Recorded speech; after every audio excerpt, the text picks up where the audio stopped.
berjumpa kembali di channel Gembira Belajar.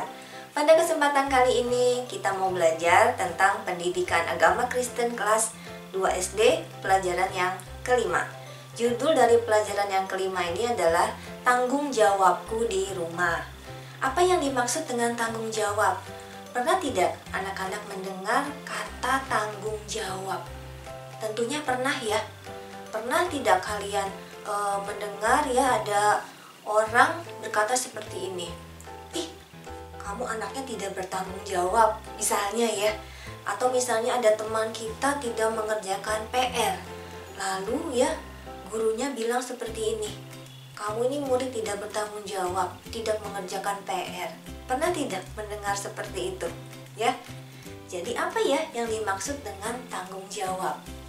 Tanggung jawab adalah sikap atau perilaku ya dalam melakukan tugas dengan benar. Jadi kalau kita disebut anak yang bertanggung jawab, berarti kita adalah anak yang melakukan tugasnya dengan benar. Jadi tidak sekadar melakukan ya, tapi melakukannya dengan benar. Contohnya seperti ini. Misalnya kita diberi PR ya, PR bahasa Indonesia, menulis kalimat ya, menulis kalimat tentang misalnya kehidupan kita sehari-hari, atau tentang hobi kita, atau tentang apa yang kita lakukan di dalam keluarga, atau tentang liburan kita. Nah, kalau kita anak yang bertanggung jawab, kita akan melakukan tugas tersebut dengan benar. Kita menulisnya dengan rapi, kalimat-kalimatnya semua dibuat dengan baik dan benar ya. Kalau kita hanya menulis asal-asalan ya, tidak rapi ya, meskipun kita selesai tugasnya, tapi kita tidak bertanggung jawab. Mengapa? Karena kita tidak melakukannya dengan benar ya. Jadi pada hari ini kita mau belajar menjadi anak yang bertanggung jawab, melakukan tugas kita dengan benar. Kita mau mendengarkan dulu ya satu cerita dalam Alkitab yang diajarkan oleh Tuhan Yesus. Cerita ini ada di Injil Matius pasal yang ke-21 ayat yang ke-28 sampai yang ke-32. Cerita ini dibawakan oleh Tuhan Yesus kepada orang-orang yang mendengarkan ceritanya. Yuk, kita dengarkan sama-sama ceritanya ya. Perumpamaan tentang dua orang anak. Tetapi apakah pendapatmu tentang ini? Seorang mempunyai dua anak laki-laki. Ia pergi kepada anak yang sulung dan berkata, "Anakku, pergi dan bekerjalah hari ini dalam kebun anggur." Jawab anak itu, "Baik Bapa," tetapi ia tidak pergi. Lalu orang itu pergi kepada anak yang kedua dan berkata demikian juga. Dan anak itu menjawab, "Aku tidak mau." Tetapi kemudian ia menyesal, lalu pergi juga. Siapakah di antara kedua orang itu yang melakukan kehendak ayahnya? Jawab mereka, "Yang terakhir." Kata Yesus kepada mereka, "Aku berkata kepadamu, sesungguhnya pemungut-pemungut cukai dan perempuan-perempuan sundal akan mendahului kaum masuk ke dalam kerajaan Allah." Jadi dalam cerita ini ada seorang ayah memiliki dua orang anak. Ayah ini memiliki kebun anggur ya. Pada suatu hari ayah ini datang kepada anaknya yang pertama. Lalu ayah berkata kepada anaknya yang pertama itu ya, "Anakku, hari ini pergilah ke kebun anggur, bekerjalah di kebun anggur kita." Lalu anak yang pertama ini menjawab, "Baik ayah, aku akan pergi." Tetapi anak ini tidak melakukan apa yang dikatakannya. Meskipun dia berkata, "Baik ayah, aku akan pergi," tapi dia tidak jadi pergi ke kebun anggur ya. Nah, kemudian ayah ini datang kepada anaknya yang kedua, mengatakan hal yang sama. "Hai anakku, hari ini pergilah ke kebun anggur, bekerjalah di sana." Lalu anak yang kedua ini berkata, "Aku tidak mau ayah." Akan tetapi ya, anak yang kedua ini berubah pikiran. Meskipun awalnya dia bilang tidak mau, tetapi pada akhirnya anak yang kedua ini pergi ke kebun anggur dan bekerja di sana seperti yang diperintahkan oleh ayahnya.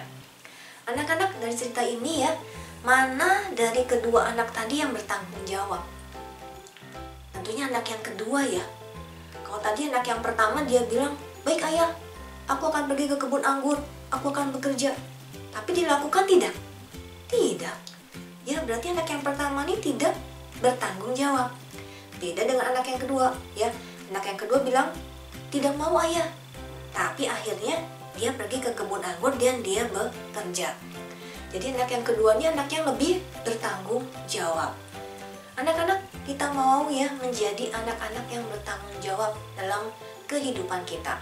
Kalau kita diberi tugas, kita melakukan tugas kita dengan benar. Ingat ya, dengan benar. Jadi tidak hanya sekadar melakukan, tapi melakukannya dengan benar. Apa tanggung jawab kita sebagai anak di rumah? Siapa bisa menyebutkan ya tanggung jawab kita di rumah sebagai seorang anak? Banyak sekali ya. Misalnya, kalau kita habis makan, kita taruh piringnya di tempat cuci piring. Nah ya, itu tanggung jawab kita. Selesai makan, taruh piring kotornya di tempat cuci piring. Kemudian ya, kalau kita habis bermain, kita rapikan mainannya, kembalikan lagi ke tempatnya semula ya. Jangan menyuruh mama atau papa yang merapikan. Yang bermain siapa tadi? Kita. Jadi kita yang harus merapikan. Kemudian ya, sebagai seorang murid yang sekarang belajarnya dari rumah ya, tanggung jawab kita adalah mengerjakan tugas-tugas sekolah dengan benar ya, dengan baik, jangan asal-asalan ya, menyelesaikan semua tugas dengan baik, tepat waktu, jangan terlambat. Nah, kemudian membereskan buku-buku pelajaran misalnya ya. Kalau kita punya meja belajar di rumah, buku-buku kita disusun dengan rapi, jangan berantakan. Itu juga salah satu tanggung jawab kita ya. Misalnya kalau habis mandi, nah baju kotornya taruh di tempat baju kotor, jangan asal dilempar kemana-mana ya. Yuk kita mau belajar ya menjadi anak-anak yang bertanggung jawab di rumah. Tidak hanya di rumah ya, di sekolah. Kalau kita sudah besar, di tempat kerja, kita juga harus bertanggung jawab. Bahkan kalau kita ke gereja ya, ikut sekolah minggu, kita juga harus menjadi anak yang bertanggung jawab. Ingat ya anak-anak ya, menjadi anak yang bertanggung jawab berarti menjadi anak yang memiliki sikap atau perilaku yang melakukan tugasnya dengan benar. Oke, sekian dulu ya pelajaran kita hari ini. Yuk kita lakukan ya apa yang sudah kita pelajari hari ini di rumah ya, menjadi anak-anak yang bertanggung jawab. Ulangi lagi pelajaran kita hari ini di rumah bersama papa, mama, atau kakak kalian. Dan ingat ya untuk like videonya dan share serta subscribe ke channel Gembira Belajar. Sampai berjumpa di video berikutnya. Bye-bye.